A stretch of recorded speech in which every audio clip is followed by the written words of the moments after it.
We start tonight with breaking news. Good afternoon, I'm Nisha Taylor. North Dakota's longest serving state senator Ray Holmberg from Grand Forks has resigned from his position as chairman of the Legislative Management Committee.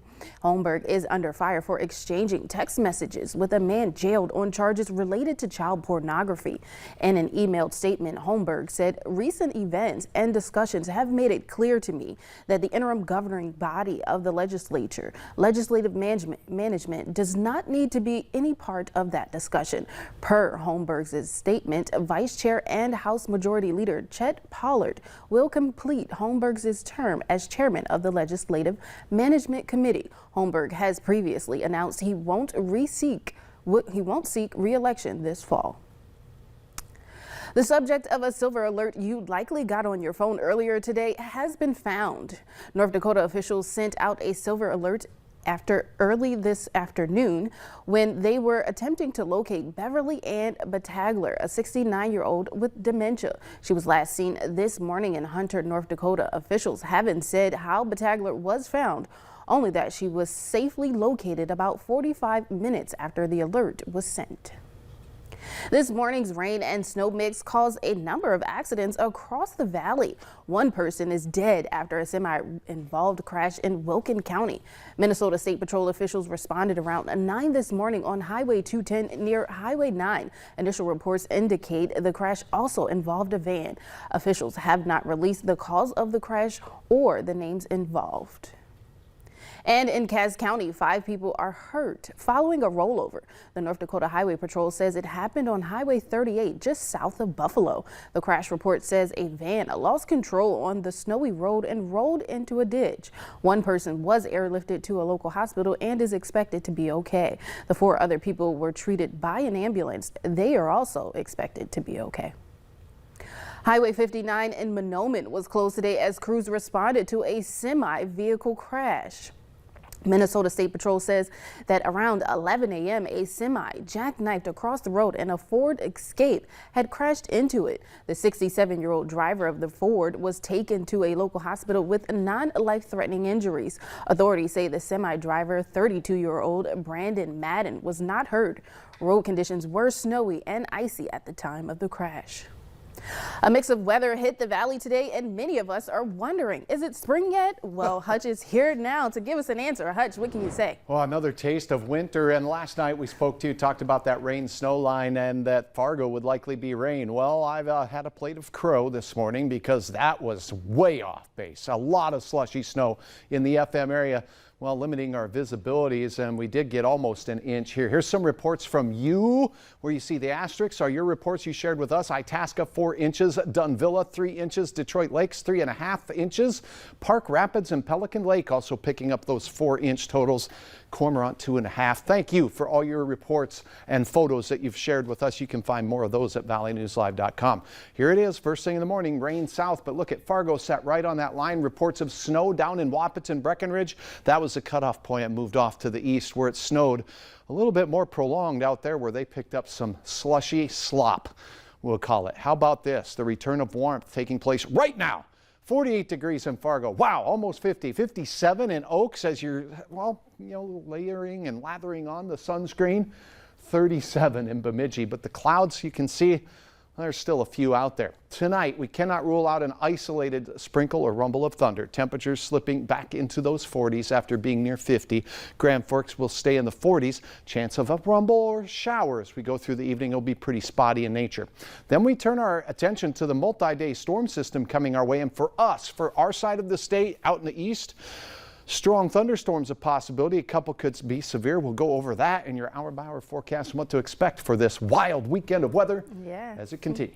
But at least the slightly warmer temperatures today gives us hope for the future. Feels good. Yeah. All right. Thanks so much, Hutch. New at 4, a Moorhead man is behind bars and accused of breaking into his ex-wife's home on Easter and tried to kill her. 40-year-old Aristotle Brown faces several charges, including premeditated attempted murder, assault, and violating a protection order. The victim told police that Brown stabbed her in the leg near a van outside a home on Sunday. The victim told police one of the two children, also there at the time, laid across the victim's lap in an attempt to protect her. Neither child was injured, and the victim was taken to a hospital. If convicted, Brown could be given half a life sentence. Moorhead police want your help finding a missing vulnerable teenager. Police say Kaylin Lochner was last seen wearing a gray sweatshirt last Thursday. Her picture is on your screen. Take a look. She also has blue hair. If you have any information on where she could be, call police. Ukraine's president says the situation in Mariupol is getting worse, with hundreds of people wounded. Fighters there are resisting Russia's latest ultimatum for them to surrender, even as Russia continues its bombardment of the port city that could fall at any moment.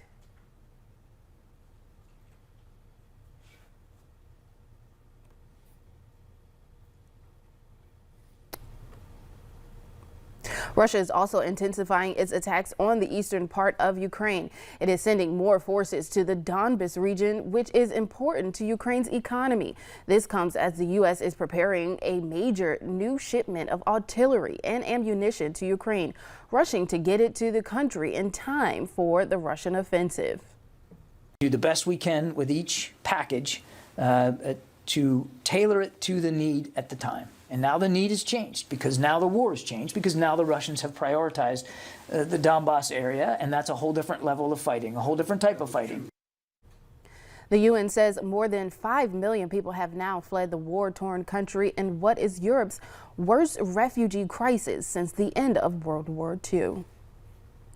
For a group of Ukrainian refugees who've arrived in Ireland, the long trip to safety has also been a trip back in time. Riley Carlson has the story. A world away from war-torn Ukraine, these families never expected this. I never thought that someday I will live in Castle. A 15th century tower near Ireland's west coast is now home to 11 refugees. The owner was so struck by the images of people fleeing, he had to help. So the castle has been empty, and because of COVID and things like that, it's been very difficult to come here. So, and plus there's more space.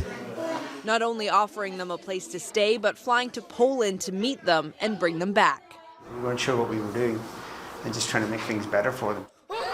The children all play together and go to school together. The families cook and eat together. 5 of them have already found jobs. Irish people very friendly, very kind.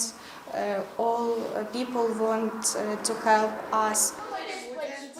Help that makes having a safe place to stay feel a little like a fairy tale during very difficult times.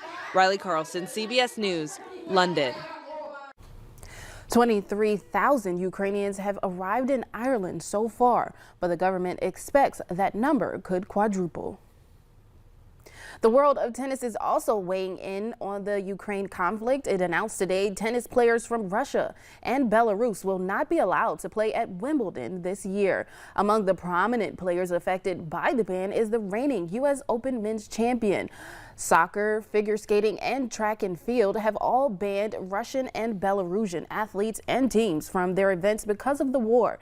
The Russian men's national soccer team was excluded from last month's World Cup qualifying playoffs, forcing them to miss a chance to reach this year's tournament in Qatar. More than 40 million Americans owe more than $1 trillion in student loan debt. This week, the Department of Education announced fixes to the system that could bring relief or even immediate forgiveness to millions of borrowers. Experts say they don't know exactly how many people will get their loan balances wiped clean. Natalie Brand has more.